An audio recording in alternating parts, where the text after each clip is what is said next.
बिस्मिल्लाहिर्रहमानिर्रहीम। अस्सलाम वालेकुम नादरीन, आप यूट्यूब चैनल देख रहे हैं। मैं इमरान खान। नादरीन, आपको याद होगा कि एक दौर में एक नारा था, बड़ा मशहूर हुआ था, एक रियासत दो दस्तूर, ना मंजूर ना मंजूर।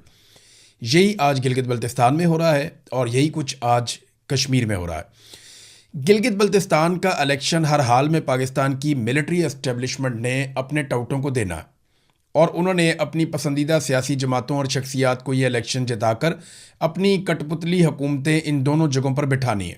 और ये बात पाकिस्तान तहरीक इंसाफ को बता दी गई है। अब फेस सेविंग का मामला है, कभी कोई गिरफ्तार होगा, कभी कोई रिहा होगा, कभी कोई कहीं शोर मचाएगा, कभी कहीं कुछ करेगा, लेकिन अमली तौर पर पाकिस्तान तहरीक इंसाफ को पता है कि उनके साथ क्या होने जा रहा है। अब डिपेंड करता है सारा का सारा अवाम के ऊपर। गिलगित बल्तिस्तान में शरह ख्वानदगी पूरे पाकिस्तान से ज़्यादा है। कश्मीर के अंदर जो लोगों का शऊर और जो लोगों की रेजिलियंस है वो पूरे पाकिस्तान से ज़्यादा है और यहाँ पे लोगों में इत्तफाक और इत्तेहाद भी बहुत ज़्यादा है। तो इन दो जगहों पे अगर अवाम डट गई और अवाम ने ये फैसला कर लिया कि उन्होंने अपना मैंडेट हर हाल में वापस लेना है, तो फिर मिलिट्री एस्टेब्लिशमेंट को शिकस्त हो जाएगी और ये बड़े आराम से हो जाएगी अगर अवाम ने ये फैसला कर लिया तो। अभी टाउटों की बेचारों की ज़बानें तालू के साथ प्रॉपर तरीके से लगी भी नहीं थी, उनके बेचारों के हलक भी खुश्क नहीं हुए थे बोल बोल के कि टाउटों ने अभी बोलना ही शुरू किया था कि जनाब पाकिस्तान तहरीक इंसाफ को फ्री हैंड मिल रहा है या पाकिस्तान तहरीक इंसाफ को वहाँ पे लेवल प्लेइंग फील्ड मिल रही है गिलगित बल्तिस्तान में या कश्मीर में। भी ये बातें शुरू ही की थी, साथ ही गिरफ्तारियाँ और सुबह बदरियाँ शुरू हो गई। देखिए, पाकिस्तान तहरीक इंसाफ को टोटल 24 घंटे मिले, थोड़ा सा टाइम यानी चंद घंटों के अंदर उन्होंने भाग दौड़ करके दिखाई और फिर साथ ही एस्टेब्लिशमेंट के हाथ पांव फूल गए और उनकी वो हालत होगी कि उन्होंने कहा पकड़ो भाई इन सारों को बंद करो। सारे हथकंडे करने के बावजूद, यानी इंतखाबी निशान भी नहीं लेने दिया, अलग अलग इंतखाबी निशान के ऊपर वो इलेक्शन लड़ रहे हैं, उम्मीदवारों को भी खौफजदा किया गया, सबको बताया गया कि तुम्हें कभी भी हम जीतने नहीं देंगे। इलेक्टोरल लिस्टें जो हैं उनको भी तब्दील कर दिया गया, लोगों को खौफजदा भी किया जा रहा है, तहरीक इंसाफ के लोगों को यानी एक तरह से हरासा किया जा रहा है लोगों को, और उन्हें कंपेन भी नहीं करने दी जा रही। अब कंपेन भी जैसे इन्होंने रोक दी है। एक तरफ पीएमएलएन के या पीपल्स पार्टी के लोग जाते हैं तो फौजी जवान उनका इस्तकबाल करते हैं, उन्हें हर जगह पे जो है वो बावर्दी लोग मिलते हैं, कभी फौजी यूनिफॉर्म में, कभी पुलिस की यूनिफॉर्म में, उनकी तो बड़ी रिस्पेक्ट हो रही है। लेकिन जब पाकिस्तान तहरीक इंसाफ जो पाकिस्तान की सबसे बड़ी पॉलिटिकल पार्टी है, वो जैसे ही वहाँ दाखिल होती है गिलगित बल्तिस्तान में, तो ऐसा लगता है कि उनके लिए कर्फ्यू लग गया है, जनाब एनओसी लेकर आएँ। ना नून लीग से कोई पूछता है, ना पीपल्स पार्टी से कोई पूछता है। पीटीआई वाले जहाँ जाते हैं उनसे एनओसी पूछा जाता है, पकड़ो इनको बाहर निकालो सूबे से।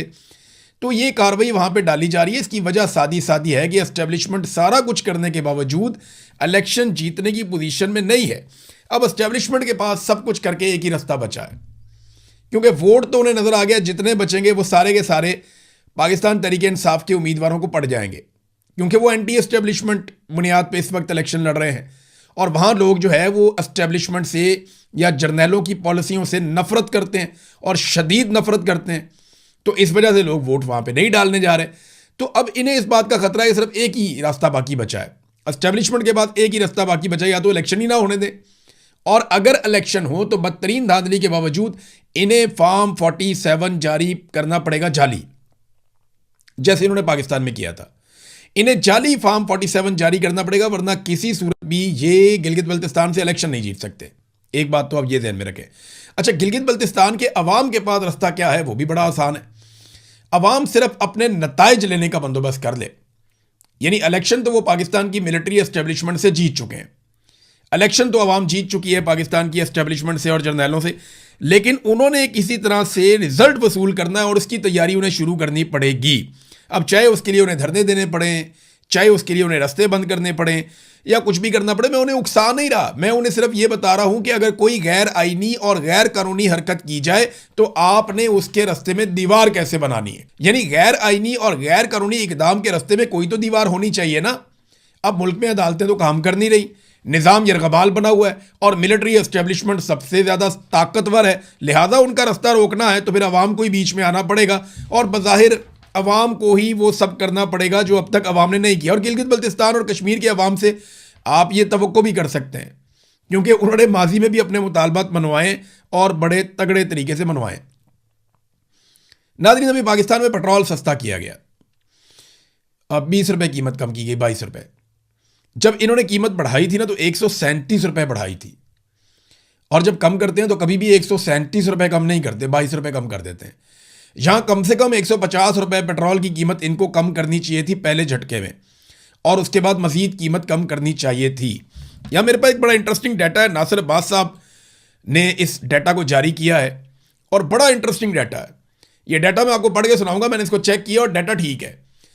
आजकल लोग ये कहते हैं ना कि देखें जी, इमरान खान के दौर में अगर पेट्रोल आलमी मंडी में महंगा था तो देखें ना, इमरान खान के दौर में डॉलर तो कम कीमत पे था तो इसलिए उसको सस्ता मिल रहा था तो वो सस्ता बेच रहा था। बहुत सारी लोग कहानियां सुनाते हैं। तो आए आज आपके सामने पूरा फैक्ट रख देते हैं कि किस दौर में पेट्रोल कितने का था। हम 3 अदवार का मवाजना करेंगे। नवाज शरीफ कहते हैं कि मेरे दौर में 65 रुपये 70 रुपये लीटर पेट्रोल था। ये नवाज शरीफ का कहना, हालांकि इससे महंगा भी हो गया था, लेकिन चले यही में रुक जाते हैं। वो कहते हैं जी मेरे दौर में इतने का था तो इमरान खान ने महंगा कर दिया, और अब शहबाज शरीफ कहते हैं जनाब कि हमने तो भाई चीज़ें सस्ती की हैं, महंगी नहीं की। तो आपको फैक्ट सारे बताते हैं डॉलर के साथ। साल 2016 नवाज शरीफ का दौर था। पेट्रोल जो है वो $40 फी बैरल पे बिक रहा था आलमी मंडी में। $40 फी बैरल पे आलमी मंडी में पेट्रोल बिक रहा था नवाज शरीफ के दौर में 2016 में, और डॉलर का रेट उस वक्त था 98 रुपीस। यानी हुकूमत को जो पेट्रोल मिलता था वो 27 रुपए लीटर मिलता था। डॉलर का जो उस वक्त रेट था उसके हिसाब से हुकूमत जो पेट्रोल लेती थी आलमी मंडी से 27 रुपए लीटर हुकूमत को पेट्रोल मिलता था, और हुकूमत अवाम को 65 रुपए फी लीटर में बेच रही थी। यानी नवाज शरीफ लगभग 2.5 गुना टैक्स ले रहा था पाकिस्तान की अवाम से। यानी 27 रुपए लीटर में पेट्रोल लेकर 65 रुपए लीटर में नवाज शरीफ ने बेचा। अब आ जाए इमरान खान का दौर 2022 में। आलमी मंडी में पेट्रोल की कीमत 110 भी हुई, 115 भी हुई। 115 का फिगर यहां पे उन्होंने दिया कि $115 फी बैरल आलमी मंडी में पेट्रोल की कीमत थी 2022 में, और डॉलर का रेट था 180 रुपए। यानी डॉलर का रेट नवाज शरीफ के दौर से ज्यादा था। तो हुकूमत 150 रुपए में फी लीटर पेट्रोल खरीद रही थी, और जब इमरान खान की हुकूमत गिराई गई उस वक्त हुकूमत जो है वो 150 रुपए में ही पेट्रोल बेच रही थी। यानी इमरान खान पाकिस्तान के अवाम से कोई टैक्स नहीं ले रहा था। नवाज शरीफ 2.5 गुना पे पेट्रोल बेच रहा था, इमरान खान 0% पे बेच रहा था। इमरान खान इसके ऊपर कोई इजाफी टैक्सेस नहीं ले रहा था, होगा तो कोई छोटा मोटा होगा लेकिन कोई इतना वाज़ेह टैक्स नहीं था। अब आ जाए शहबाज शरीफ का 2026। पेट्रोल $95 फी बैरल, हालांकि अब तो $88 से भी नीचे चला गया है, लेकिन चले $95 वाला फिगर ही ले लेते हैं हम। डॉलर का रेट जो है वो 280 रुपये है इस वक्त, और हुकूमत जो पेट्रोल खरीद रही है आलमी मंडी में वो लगभग 150-60 रुपये का है इस वक्त। यानी अगर आप $88 पे जाते हैं तो 150-60 रुपये का, 150 से 60 के बीच में इस वक्त आलमी मंडी से हुकूमत पेट्रोल ले रही है इस डाटा के मुताबिक। और जो बेच रही है वो अब भी लगभग 350 रुपये से ऊपर का बेच रही है। तो यहां पे शहबाज शरीफ भी इस वक्त जो टैक्स ले रहे हैं वो 2.5 गुना है। यानी जितने का पेट्रोल उनको मिल रहा है उससे 2.5 गुना पे शहबाज शरीफ भी बेच रहे हैं। यानी जब नवाज शरीफ का दौर था तो पेट्रोल 2.5 गुना महंगा असल कीमत से, फिर शहबाज शरीफ का दौर है तो पेट्रोल 2.5 गुना महंगा असल कीमत से, और जो इमरान खान का दौर था डॉलर रेट के हिसाब से बता रहा हूं मैं आपको, और इमरान खान के दौर में पेट्रोल इंतहाई कम टैक्स के ऊपर वो बिक रहा था, ना होने के बराबर। तो ये फर्क है। अब इसके बाद अगर कोई बंदा कोई बात करे तो आप उसको ये डाटा दिखा सकते हैं, ये क्लिप बता सकते हैं, या जो नासिर अब्बास साहब ने एक तहरीर लिखी है बड़ी ज़बरदस्त, इसको बल्कि अहमद जवाद साहब ने भी तहरीर किया है, तो आप ये तहरीर भी उन्हें पढ़ा सकते हैं। और ये फैक्ट्स हैं, इनको झुटलाया नहीं जा सकता। आप इनको जाकर इंटरनेट पे चेक कर सकते हैं। नाज़रीन, पीपल्स पार्टी वाले जरा एक दफ़ा फिर नेड़े नेड़े आ जाओ, बिल्कुल पास पास आ जाए मेरे, ताकि गौर से आप लोग सुन लें। बेनज़ीर भुट्टो ने अपनी शहादत से पहले कहा था कि जमहूरियत बेहतरीन इंतकाम है। बिलावल ने जब अपनी सियासत का आगाज़ किया, जब बिल्कुल नौमौलूद छोटा सा बच्चा था 19 साल का बिलावल, आज वो कहते हैं जी 18-19 साल के बच्चे को वोट डालने का हक नहीं होना चाहिए, और जो लोग कहते हैं इन्हें शर्म नहीं आती, इन्होंने 18-19 साल के बच्चे को अपनी पार्टी का चेयरमैन बना लिया, वो भी एक पर्ची के ऊपर, और वो पर्ची पता नहीं कहाँ से आई है, आज तक पता नहीं चला। बहरहाल बिलावल ने बेनज़ीर की बात दोहराई थी, और बेनज़ीर भुट्टो ने कहा था कि democracy is the best revenge, कि जमहूरियत बेहतरीन इंतकाम है। और आज जरदारी ने भी एक ज़बरदस्त जुमला बोल दिया, यानी भुट्टो ख़ानदान की सियासत को गड़ी खुदा बख्श में अब दफन कर दिया आसिफ अली जरदारी ने। जरदारी ने कहा कि हम मिलकर एस्टेब्लिशमेंट के हाथ मजबूत करेंगे।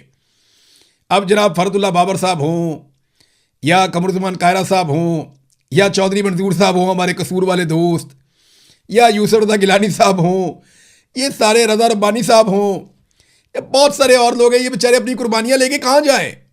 ये बताएं ना हमें, किधर गई पीपल्स पार्टी एंटी एस्टेब्लिशमेंट? कहाँ गई पीपल्स पार्टी जो डट जाती थी, खड़ी हो जाती थी? किधर गई पार्टी?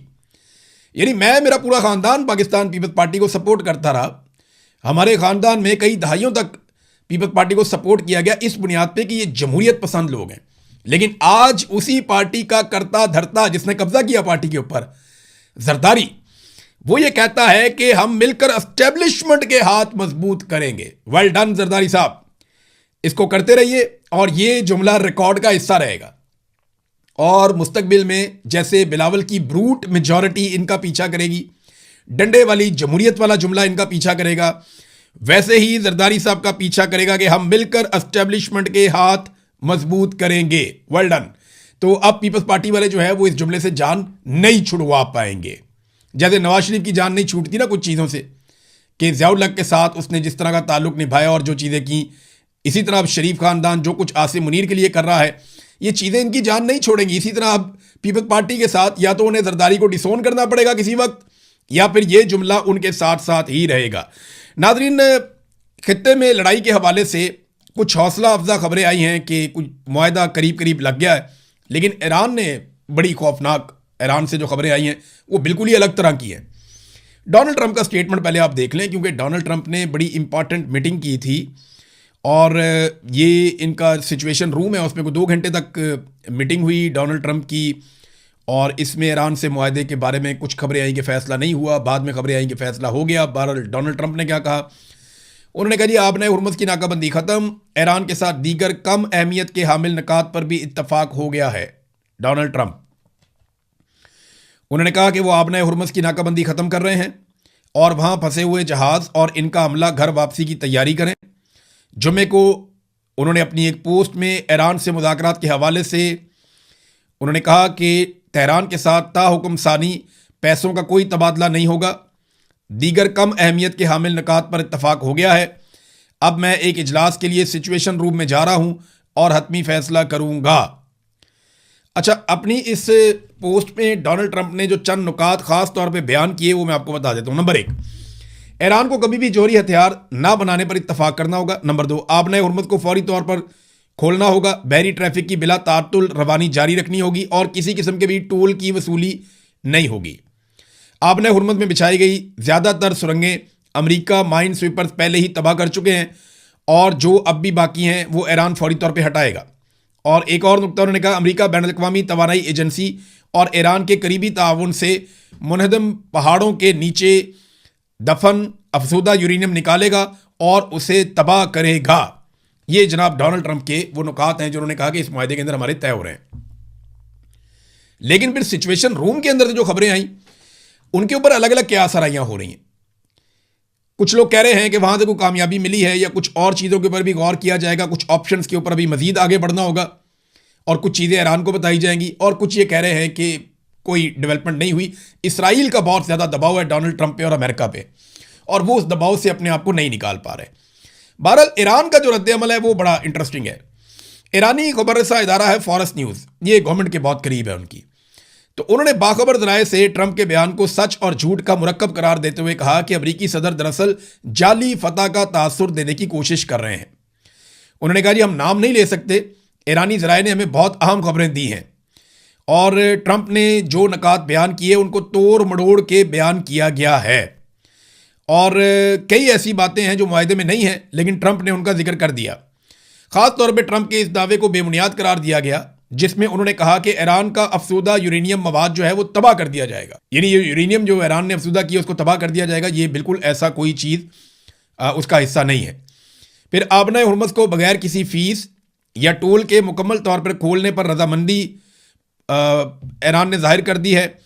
मुजव्वज़ा मुआहदे में इस नौइयत की कोई शिक मौजूद नहीं है।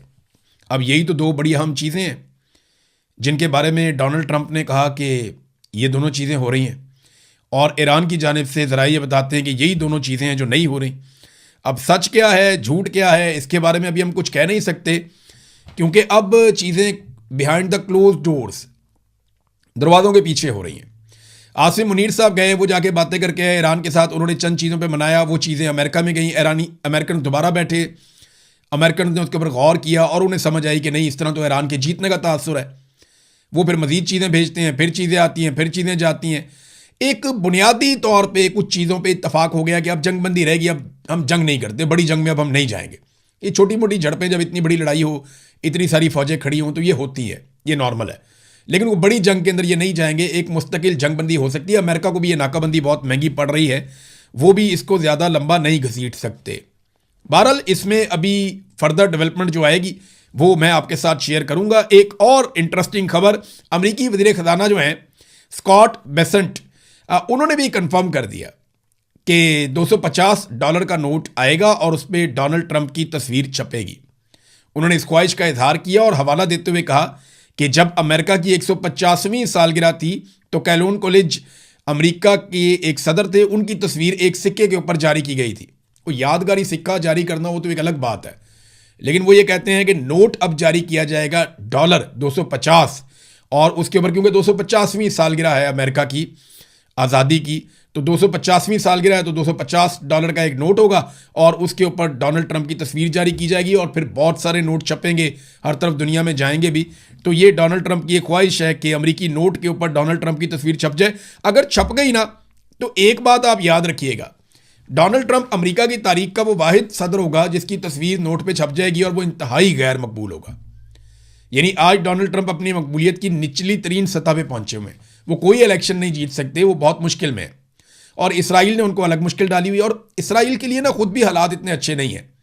अगर अमेरिका और ईरान के अंदर एक मुआहदा हो जाता है, जैसा कि दिखाई दे रहा है कि यह मुआहदा हो सकता है, अगर ये मुआहदा हो जाता है ना, तो इसराइल को इतनी बड़ी शिकस्त हो जाएगी और इतनी बड़ी मुसीबत पड़ जाएगी कि उनका बहुत लंबा प्लान ज़ाया हो जाएगा और फिर उन्हें नए सिरे से दोबारा बहुत लंबी मेहनत करनी पड़ेगी वापस इस पोजीशन पर पहुंचने के लिए, क्योंकि ईरान अपने मिसाइल दोबारा बनाएगा, अपने ड्रोन भी दोबारा बनाएगा।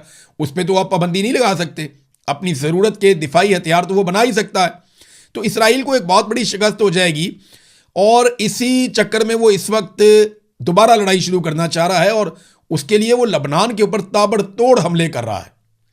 यानी गुज़िश्ता चंद दिनों में, ईद के दिनों में भी लबनान में जो बच्चे शहीद हुए उनकी तादाद मैं आपको बताता हूँ। लबनान में ईद के दिनों में और उसके आसपास के दिनों में जो बच्चे शहीद हुए वो 15 हैं और 62 बच्चे वहाँ पे शदीद ज़ख्मी हो गए हैं। यूरोपीय ममालिक आवाज़ उठाते हैं लेकिन अमली तौर पे कोई कुछ नहीं करता। आप एक लम्हे के लिए सोचिए कि अगर इसराइली बच्चे स्कूल जा रहे हैं, उनके ऊपर हमला हो जाता है और 5 बच्चे इसराइली मारे जाते हैं, तो पूरी दुनिया का रिएक्शन कैसा होगा? बड़ा खौफनाक रिएक्शन होगा। लेकिन लबनान के बच्चे हों, शाम के बच्चे हों, फ़लस्तीन के बच्चे हों, मिस्र के बच्चे हों, इराक़ के बच्चे हों, अफ़गानिस्तान के हों या ईरान की मिनाब स्कूल की बच्चियाँ हों, यहाँ पे दुनिया का रद्द-ए-अमल बड़ा मुख्तलिफ होता है। वो उतनी ज़ोर से शोर नहीं मचाते या उस तरीके से उस दर्द को महसूस नहीं करते। इंसानियत का तकाजा ये है कि किसी भी मज़हब के मानने वाले लोग हों, इंसानियत का तकाजा ये है कि उन सब की जानें कीमती हैं और उन सब में से किसी एक की जान जाने पर भी वैसा ही दुख होना चाहिए जैसा किसी दूसरे की जान जाने पर होता है। लेकिन यहाँ तासुब की ऐनक से देखा जाता है और किसी खून को सस्ता समझा जाता है और किसी को बहुत कीमती। अब तक के लिए इतने ही। अपना ख्याल रखिएगा, अपने इस चैनल का भी। अल्लाह हाफ़िज़।